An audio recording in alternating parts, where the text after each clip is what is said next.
Safdah TV. Assalamualaikum warahmatullahi wabarakatuh. Alhamdulillah, nahmaduhu wa nasta'inuhu wa nastaghfiruh wa na'udzu billahi min syururi anfusina wa sayyiati a'malina. May yahdihillahu fala mudhillalah wa may yudlil fala hadiyalah. Asyhadu an la ilaha illallah wahdahu la syarikalah wa asyhadu anna Muhammadan abduhu wa rasuluh. Ya ayyuhalladzina amanu ittaqullaha haqqa tuqatih wa la tamutunna illa wa antum muslimun, amma ba'du. Para ikhwah fiddin, jemaah sekalian, a'azzani Allah wa iyyakum jami'an. Pertama, kita bersyukur kepada Allah pada pagi ini kita dapat berkumpul di sini. Salawat dan salam atas Nabi kita Muhammad sallallahu alaihi wasallam, keluarga beliau, sahabat beliau, dan umat beliau sampai hari kemudian. Jemaah yang dimuliakan Allah, pagi ini kita akan melanjutkan kembali kajian rutin kita, buku Ensiklopedia Akhlak Salaf. Kita sampai pada poin apa ini? Halaman udah 209 ya. Iya.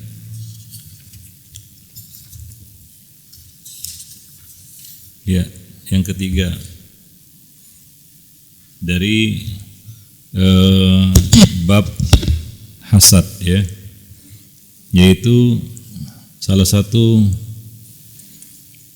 keburukan dari penyakit hasad ini, dia akan membawa bencana ya bagi pelakunya. Setelah sebelumnya kita menjelaskan sebab-sebab ya, kalau tidak salah, yang mengapa seseorang itu hasad ya, sebabnya.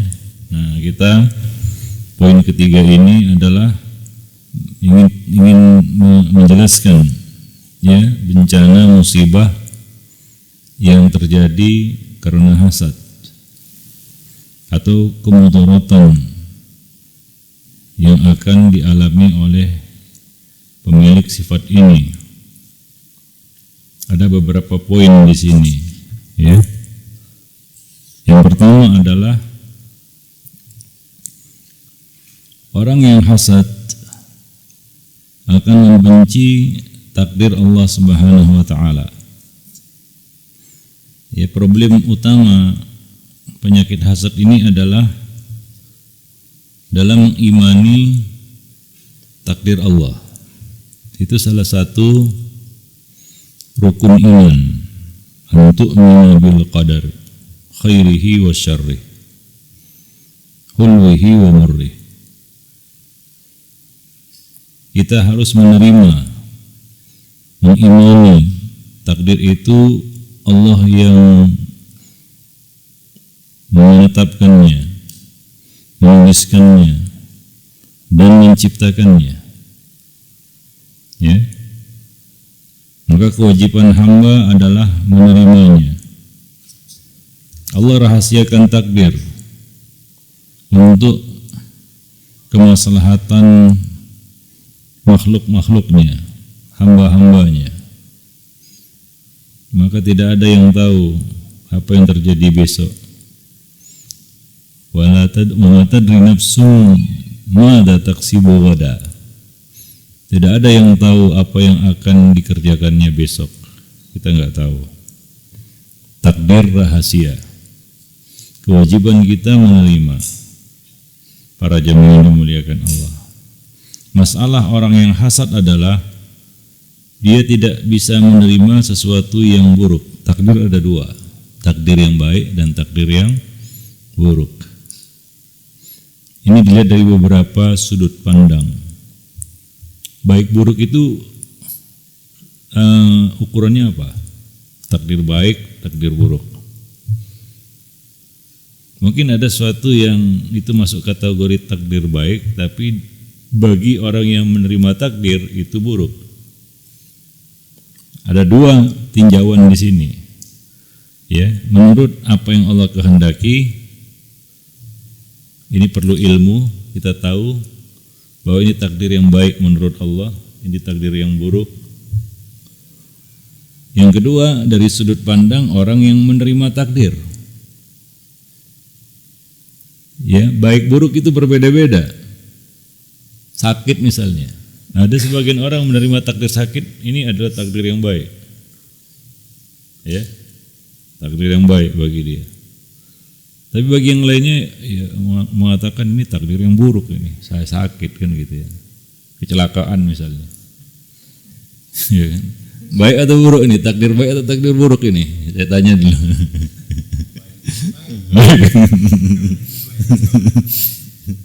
Ya bagi istrinya buruk ini.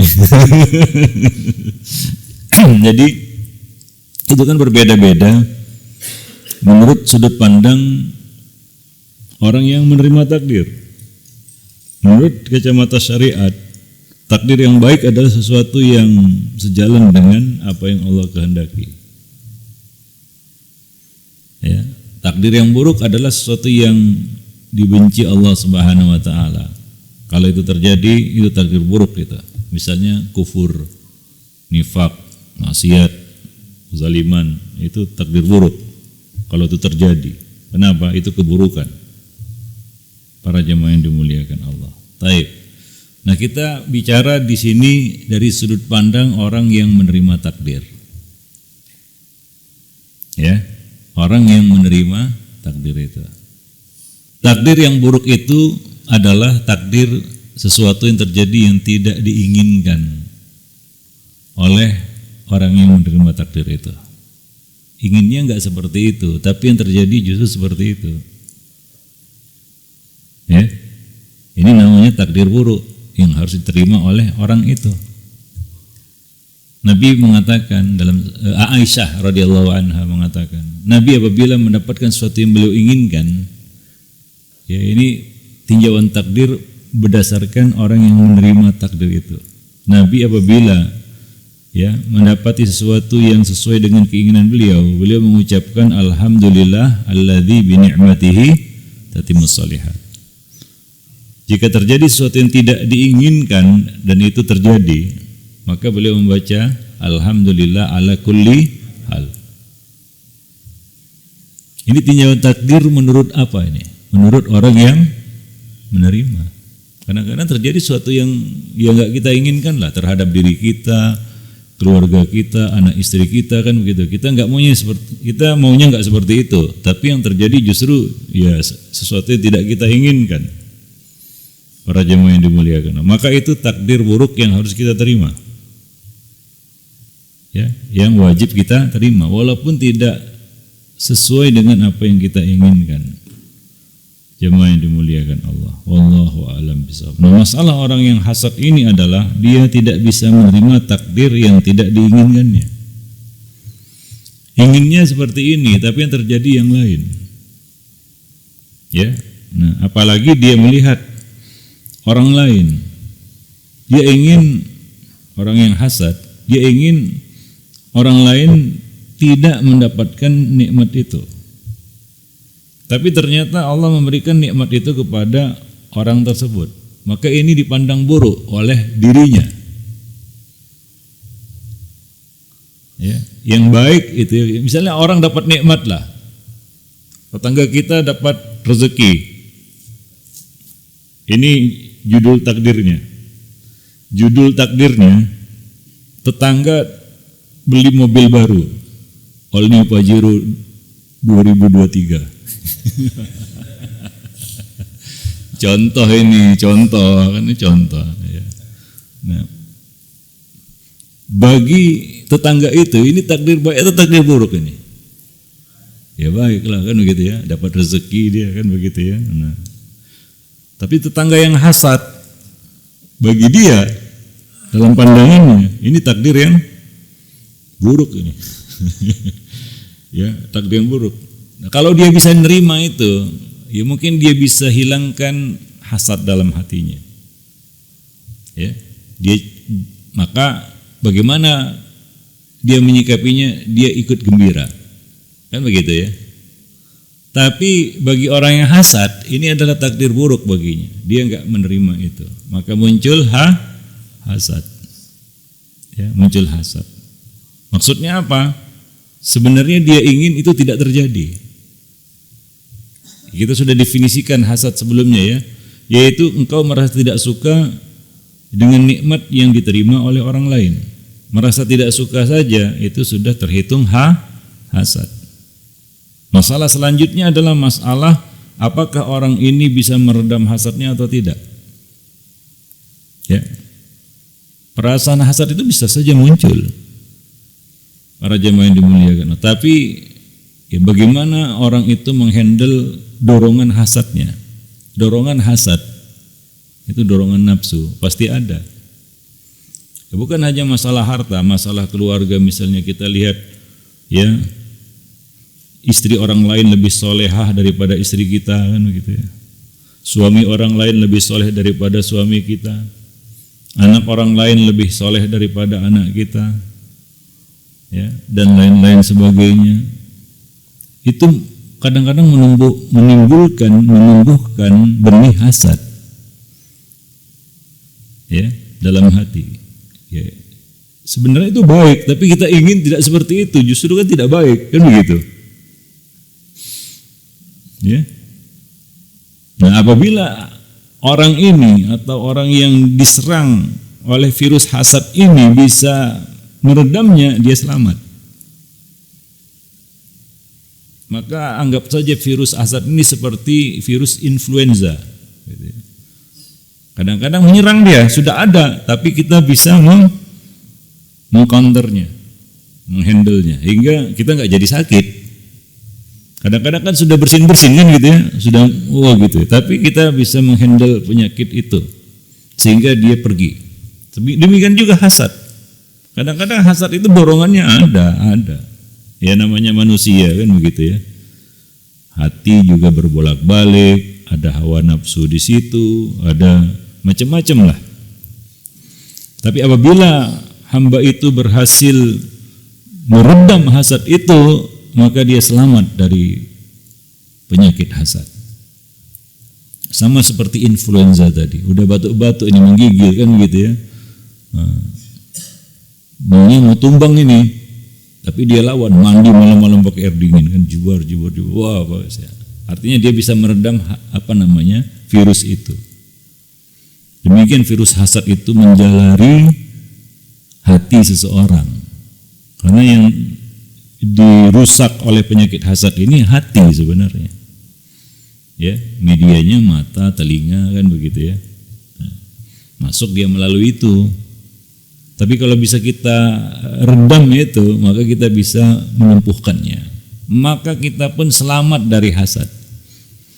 Berapa kali mungkin dalam hati kita itu sudah muncul benih-benihnya. Muncul itu. Ya. Nah, kadang-kadang kita dengar berita aja muncul hasad ya.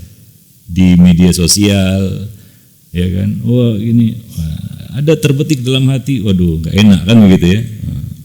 Ada dorongan hasad itu muncul di situ. Ya. Karena mendengar berita aja, belum melihat dah gitu. Hanya melihat status WA aja kan gitu ya. Kayaknya ini fulan ini baru beli sesuatu yang baru ini kan gitu ya. Itu baru baca WA itu atau baca status WA, itu sudah menggemuruh hati. Belum melihat itu, padahal belum tentu benar gitu ya. Padahal mungkin dia foto di depan rumah besar gitu ya, pikir beli gitu, padahal enggak. Ya kan? Baru baca berita, Pak. Berita itu juga mungkin hoax. Ya kadang-kadang kan foto status di Amerika, padahal 10 tahun yang lalu itu, pikir kemarin kan di sana. Ya, baru dengar berita, sudah berpotensi menumbuhkan virus hasad. Baru dengar berita, Pak. Berita itu kan bisa benar, bisa salah. Salah namanya berita apa? Hoax kan gitu ya. Itu baru dengar beritanya. Bagaimana dia lihat langsung kenyataannya, ternyata benar gitu, tambah menggebu hasadnya. Kalau dia tidak bisa meredamnya, maka ya dia pun positif hasad namanya. Kalau tadi masih negatif kan gitu ya. Nah, ini udah positif namanya. Para jamaah yang dimuliakan Allah. Maka pun dia harus dikarantina kan begitu. Ya, mengkarantina hatinya begitu. Maka enggak semua berita perlu kita dengar. Kalau ingin salah satu cara untuk bisa selamat hati itu dari hasad adalah coba disaring berita-berita yang kita dengar atau yang ingin kita dengar. Kadang-kadang kita yang mencari berita, bukan berita yang datang ke kita. Ya, nah ini kan istilahnya apa? Bermain api dia. Ketika dia mencari berita, tidak semua berita itu enak didengar. Kadang-kadang menjadi racun bagi hati. Gara-gara dengar berita itu kan itu, aduh gak enak rasanya. Iya kan? Para jemaah yang dimuliakan Allah. Wah, apalagi internet hari ini kan begitu ya, luar biasa itu. Wah, kita nggak tahu lah gimana. Ya, kalau kita ikuti itu, hati itu udah nggak berbentuk, Pak. Lihat ini, lihat itu, macam-macam yang dilihat. Kadang-kadang yang nggak ingin dilihat gitu ya. Ya, bukan hal-hal yang haram dilihat, tapi berita-berita yang sebenarnya nggak perlu kita tahu itu. Tapi terbaca gitu, terlihat gitu, aduh, kayak enak kan gitu ya. Gini gitu. Maka cara yang paling aman untuk menyelamatkan hati dari hasad adalah yang nomor satu, proteksi hati kita dari berita. Iya, itu langkah pertama itu. Karena hasad itu berawal dari apa? Ya, dari kita tahu gitu, belum lihat, masih dengar beritanya gitu, berita fulan beli mobil gitu ya, contoh ini, belum lihat itu, apalagi ngelihat, wah tambah membara dia kan begitu, tambah membara hasad itu. Ya, ternyata apa? Berita yang dia dengar benar, ya kan? Ya, tapi kalau berita yang dia dengar itu gak benar, alhamdulillah, gitu ya. Hasad juga itu kan gitu ya. Ya, para jemaah, tapi ya kecil lah. Ya, tapi kalau benar, wah itu tambah membara apinya. Para jemaah yang dimuliakan Allah. Ya, maka sebenarnya dalam hidup ini kita nggak perlu mengejar berita. Apalagi berita dunia. Berita dunia itu bisa berubah-ubah, banyak hoaxnya, ya kan? Banyak anfaedahnya, itu berita dunia. Kalau ingin selamat, maka sibukkan hati dengan berita akhirat. Berita akhirat nggak akan berubah, nggak basi juga.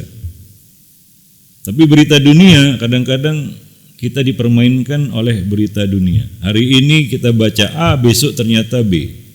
Hari ini kita anggap benar, ternyata besok salah. Hari ini kita anggap hoax, ternyata benar-benar terjadi, gitu ya. Benar ternyata. Itulah berita dunia.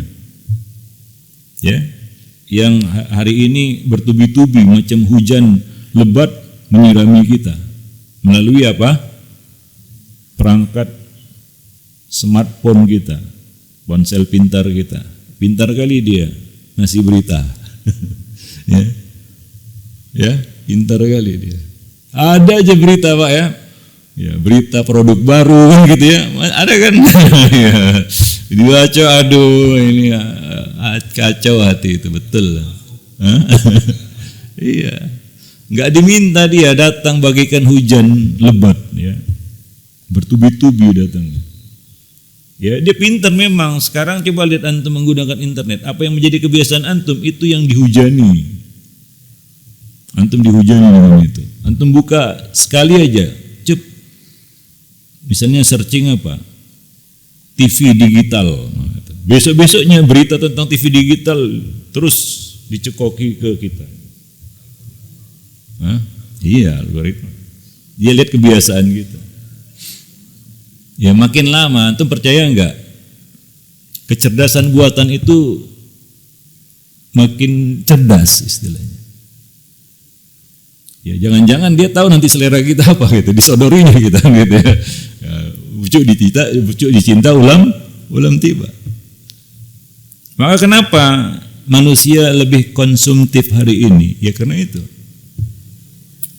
Bukan hanya dalam bab beli barang ya, beli makanan juga sama. Antum macam masuk restoran serba ada. Oh, bukan tuh serba aja ini, tuh restoran serba ada, Pak. Ya, mau selera apa ada, mau makan apa ada, kan begitu. Nah itu saya pesan GrabFood sekali, Pak. Cep itu. Besok-besoknya datang notif itu. Makanan ini. Yang itu yang kita pesan itu. Akhirnya beli lagi dan beli lagi. Para jemaah yang dimuliakan Allah. Jadi konsumtif kita. Ya kan? Nah, maka banyak orang gemuk hari ini, iya apalagi masa pandemi. Ya bukan kurus orang, Pak, gemuk, Pak. Para jemaah yang dimuliakan Allah. Wallahu a'lam bishawab. Taib. Jadi inilah yang kadang-kadang menumbuhkan menjadi benih-benih yang bersemi di hati ya dari penyakit hasad ini. Benih-benih hasad yang bersemi di hati. Dia hasad itu ya seperti virus juga. Awal datang nggak terasa, ya nggak terdeteksi. Kita tidak merasa ini hasad. Tapi dia berkembang lama-lama dalam hati itu. Makin lama, makin besar dan dia bisa menguasai hati. Tanpa kita sadari, kita pun jatuh dalam hasad. Kita telah bicarakan, hasad ini nggak ada yang selamat darinya. Kecuali Nabi dan Rasul lah hatinya yang sudah dibersihkan, maksum, kan begitu ya. Yang nggak maksum, jangan harap selamat dari penyakit ini. Artinya apa? Antum harus katakan kepada diri kita sendiri, saya ada potensi hasad. Jangan katakan, saya nggak pernah hasad. Salah itu. Saya bukan orang yang hasad. Salah itu, karena itu menyalahi realita. Kita nggak bisa membohongi diri kita sendiri. Bagaimanapun kita ucapkan, saya bukan orang hasad, saya nggak hasad, nonsense. Bohong. Pasti ada, siapapun dia. Maka tugas kita meredamnya, itu dia. Nah kalau kita tidak merasa, celakanya apa? Dia sudah kronis, baru dia sadar itu. Udah kronis hasadnya, baru sadar ya. Nah kan telat itu. Hasad ini menimpa bukan hanya orang yang awam. Di kalangan ulama, bahkan yang tinggi mungkin ilmunya, ada juga potensi ini. Jangan kira nggak ada. Di antara sama ustadz misalnya, buka-bukaan aja pasti ada hasad. Ini yang mencelakakan ulama-ulama Bani Israel. Para jemaah Nabi mengingatkan itu dan Al-Quran juga mengingatkan. Untuk apa Allah mengingatkan? Bahwa ini bahaya yang bisa menyerang bahkan di kalangan orang-orang yang berilmu, Pak. Berilmu. Yang kata Allah, innama yakhshallah min ibadihi al-ulama. Tapi mereka pun tidak aman dari penyakit ini. Bagaimana yang awam begitu ya? Bukan hanya orang kaya, Pak, sesama orang kaya, sesama orang miskin saja ada juga hasad. Hasad ini nggak pandang bulu, bukan melihat status sosialnya. Orang kaya pasti besar hasadnya, orang miskin pasti nggak ada hasadnya, enggak. Coba lihat sama tukang ojol aja hasad satu sama lainnya, padahal sama-sama profesinya tukang ojol, Pak. Sama-sama tukang beca, hasad itu ada di mana itu? Dibunuhnya kawannya sama tukang beca di mana? Bahasa Blitar atau apa itu beritanya? Pernah baca beritanya itu? Di daerah mana? Di Jawa Timur kalau nggak salah itu ya. Jadi dia bunuh temennya ini sama tukang beca ini. Kenapa? Karena temennya itu dapat hadiah. Dia enggak, gitu ya. Muncul hasadnya. Itu tukang beca. Yang notabene ya orang miskin lah, fakir mungkin, fukoro kan begitu ya. Tapi ada juga hasad di situ. Apakah ada hasad di antara orang yang bersaudara? Ada. Bulat Pak, ada Pak ya. Ada. Ya, fix itu ya, pasti ada ya. Ya. Ya ada lah, orang di kalangan anak-anak Nabi aja ada. Anak Nabi kan nggak semua jadi Nabi. Contohnya anak-anak Nabi Yakub. Apa semua anak Nabi Yakub jadi Nabi? Kan enggak. Artinya apa? Ya anak Nabi sekalipun, ini anak Nabi ya. Kan bukan maksum kalau dia bukan Nabi, kan begitu ya. Maka dia nggak lepas juga dari penyakit ini. Dan itu terjadi. Artinya apa? Ini kan orang bersaudara, satu rahim. Kenapa harus hasad? Kan kadang-kadang muncul pertanyaan itu, question mark yang besar. Sama saudara, Pak, yang arti satu rahim gitu. Satu rahim ya, satu induk lah istilahnya. Ayah ibunya satu kan begitu. Tapi kenapa antara mereka ada hasad? Suatu yang kadang-kadang nggak bisa dipikirkan dengan akal itu. Ya, tapi itu terjadi. Ya, kalau itu terjadi dan ceritakan oleh Allah di dalam surat Yusuf di kalangan anak-anak Nabi Yakub, bagaimana kita sesama saudara yang bukan anak Nabi gitu ya? Ya, maka banyak cerita-cerita hasad satu sama lainnya di antara orang-orang yang bersaudara. Ya, yang notabene mereka satu rahim, satu induk lah kita katakan. Nah demikian. Wallahu a'lam bishawab. Taib. Jadi masalah utamanya adalah orang yang hasad ini tanpa dia sadari membenci takdir Allah yang dia anggap buruk baginya ya, dia pandang buruk itu berita duka baginya itu. Ketika dia dengar orang lain dapat nikmat, apalagi dia merasa ini katalisatornya, dia merasa nikmat itu seharusnya ke tangan dia, bukan ke tangan si fulan itu. Nah ini lebih-lebih lagi ini. Kalau yang seperti ini susah diredam hasad ini. Contohnya dalam hal warisan kan begitu ya. Wah, harusnya ke saya itu, oh, dia yang dapat kan gitu ya. Maka muncul hasad itu. Padahal mungkin betul-betul bagian dia begitu. Jemaah yang dimuliakan Allah, wallahu a'lam bishawab. Nah, maka perlu menguatkan hati di dalam bab mengimani takdir Allah. Ya, mengimani takdir Allah. Ya, dengan cara yang benar, ya. Karena itu salah satu di antara rukun iman. Antu'mina bil qadari khairihi wa syarri. Engkau beriman kepada takdir yang baik maupun yang buruk. Masalah kita adalah dalam menerima takdir yang buruk. Menerima takdir yang baik pasti dengan senyuman. Ya, senyum dalam hati, minimal dalam hati senyumnya, kan begitu ya. Takdir yang baik. Kalau takdir yang buruk, wajah muram bukan senyuman. Ya dimulai dari situ, sudah muram dia nih. Kenapa orang itu muram? Pasti ada sesuatu yang tidak dia inginkan terjadi. Coba aja lihat orang yang sedang muram gitu ya. Nah, itu pasti ada sesuatu yang terjadi tidak dia inginkan itu. Para jemaah dimuliakan Allah. Nah, itu mulai muncul itu. Ya, nah, kalau dia tidak atasi dari awal, maka ini terus berkembang dan berkembang. Setan masuk. Orang itu muram saja. Setan masuk itu. Langsung membisikkan was-was macam-macam itu.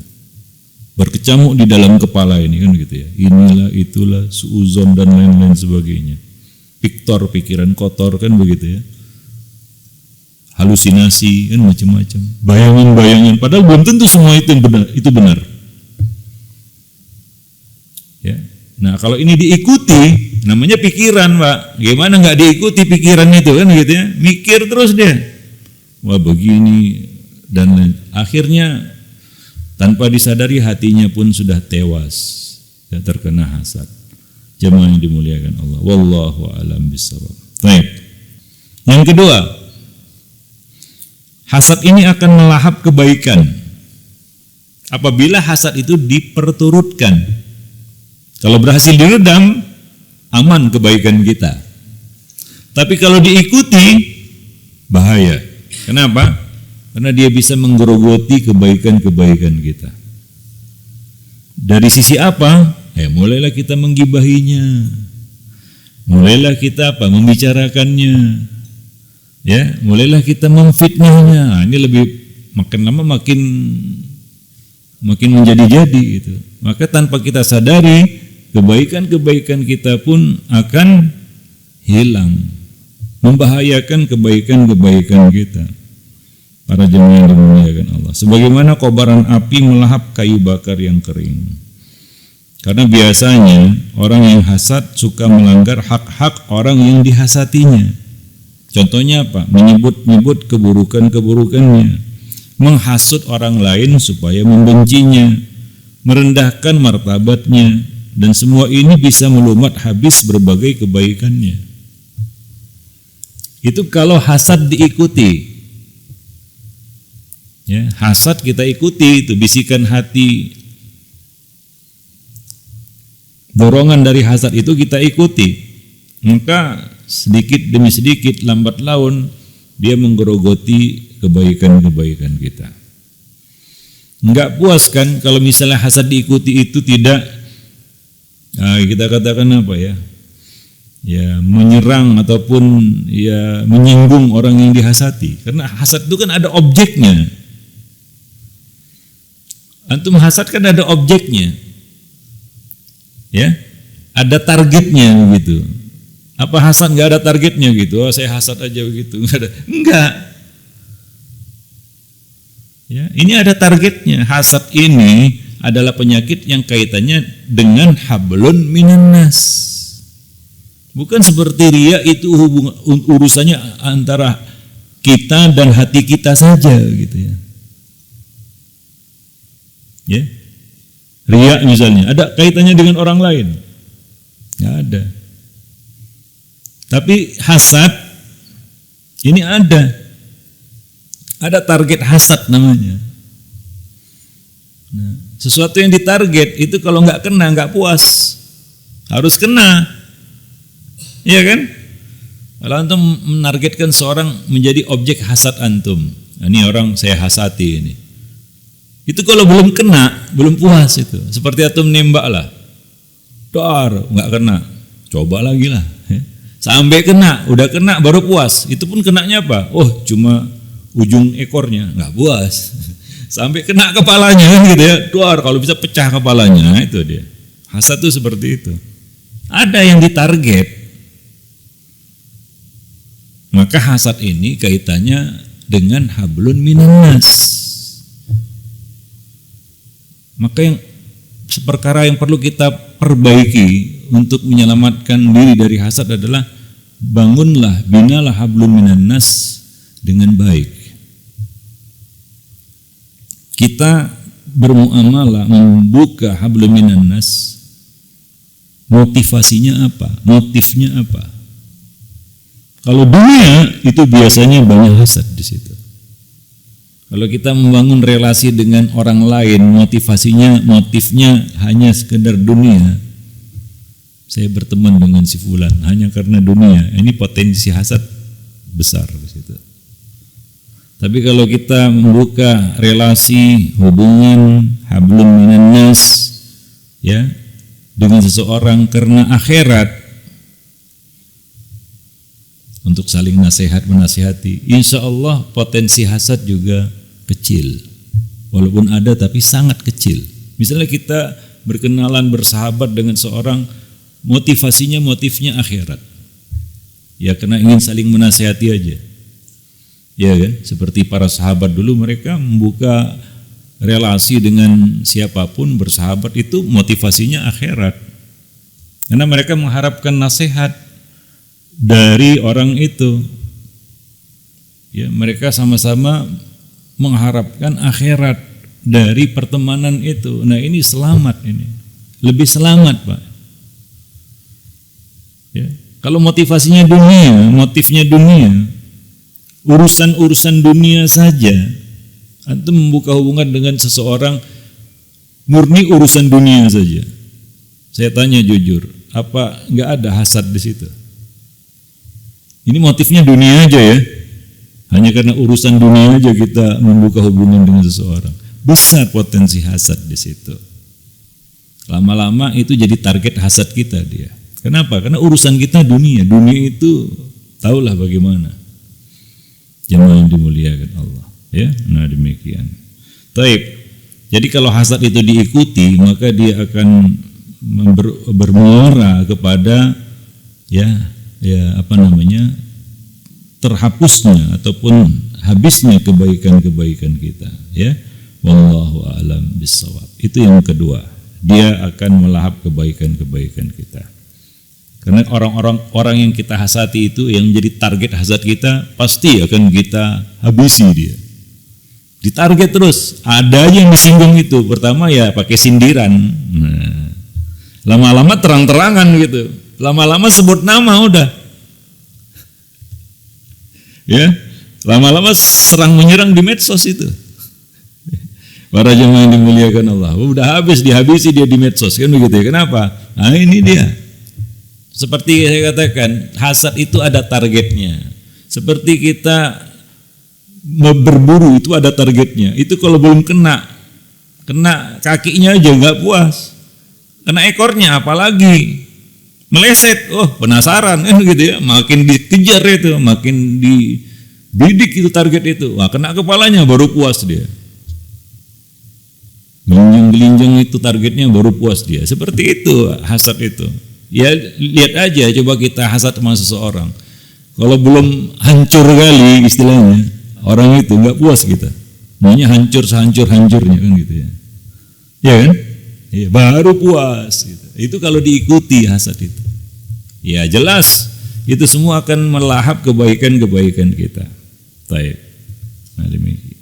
Kalau antum sendirian aja, nggak ada siapa-siapa, antum hidup di puncak gunung, antum mau hasad sama siapa? Ya Pak, ya, antum tinggal di puncak gunung, nggak ada orang di situ, nggak berinteraksi dengan siapapun, antum mau hasad sama siapa? Target hasad kita, objek hasad kita siapa? Nggak ada kan? Nah.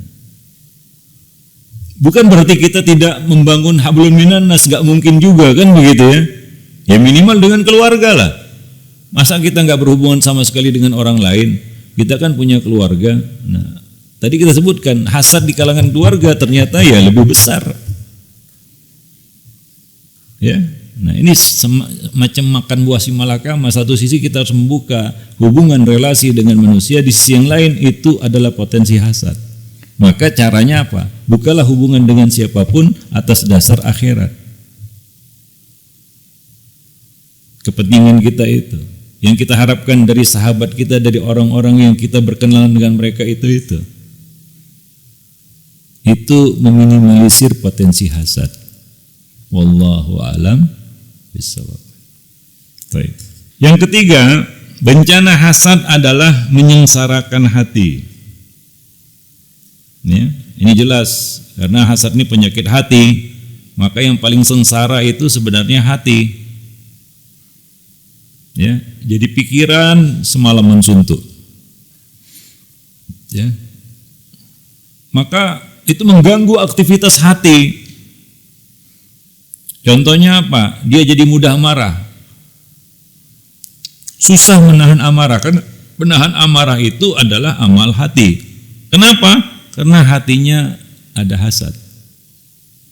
Merasa nggak enak aja itu hati. Mau marah aja, pelampiasannya karena belum puas ini, karena yang ditarget orang yang dihasatinya belum kena kepalanya kan gitu ya. Maka pelampiasannya di rumah itu sama istrinya, sama anaknya. Atau dia susah untuk fokus di dalam ibadah. Maunya riya gitu. Kenapa? Ya karena hatinya ada hasad. Para jemaah yang dimuliakan Allah. Jadi ini akan mengganggu aktivitas hati kita.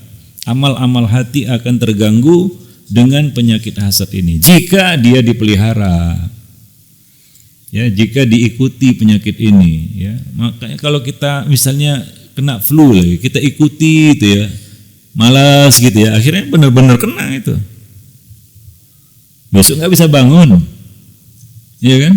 Tapi kalau kita saya harus lawan ini, Demikian juga hasad ketika dia mulai menyerang hati kita terasa itu. Nah, ini mungkin ada hawa-hawa hasad ini. Tapi kalau kita lawan itu, pergi dia. Kita bisa atasi itu. Seperti kata Al-Hasan Al-Basri, ya, tidak ada orang yang tidak ada hasad dalam hatinya, tapi orang yang mulia dia dapat meredamnya. Orang yang hina dia akan mengikuti hasad itu. Wallahu a'lam bishawab. Baik. Jadi yang paling sengsara dengan penyakit ini adalah hati sebenarnya, bukan yang lainnya. Baik. Hati itu akan menyuruh ya semua anggota badan untuk sibuk dengan hasad itu. Maka mata pun akan selalu mengawasi keadaan orang yang dihasati, cari-cari tahu kan gitu ya. Ya, telinga pun dipasang untuk mendengar apa yang ingin dia dengar, berita orang yang dihasati, terutama berita buruk, itu yang diharapkannya itu. Kalau berita baik nggak senang dia, kan begitu. Kalau senang ini, gitu ya. Langsung digoreng ke sana kemari itu para jemaah yang dimuliakan Allah. Jadi itu yang memerintahkan siapa? Hati. Hati orang yang kena hasad ini sudah rusak dia. Ya. Apalagi ternyata apa yang dia lihat, apa yang didengar tidak seperti yang diharapkan. Sudah. Yang paling bergemuruh itu hatinya.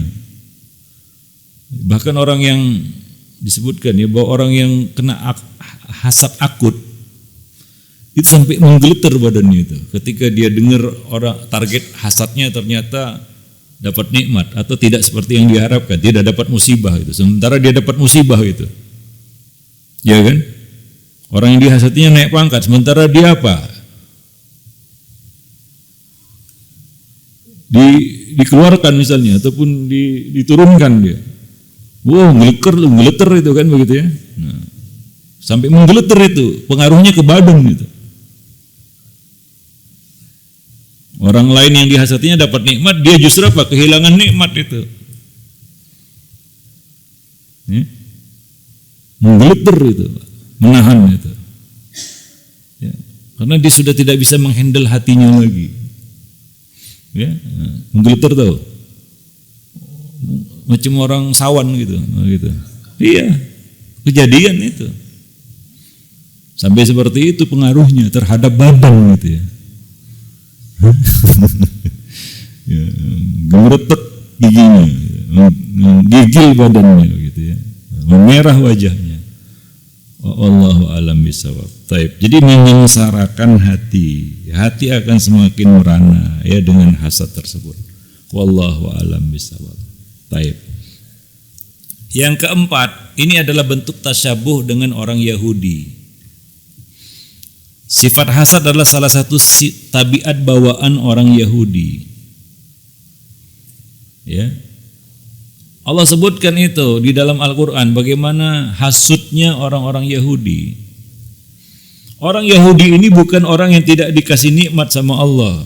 Macam-macam nikmat yang sudah diberikan kepada mereka diutamakan daripada semua manusia.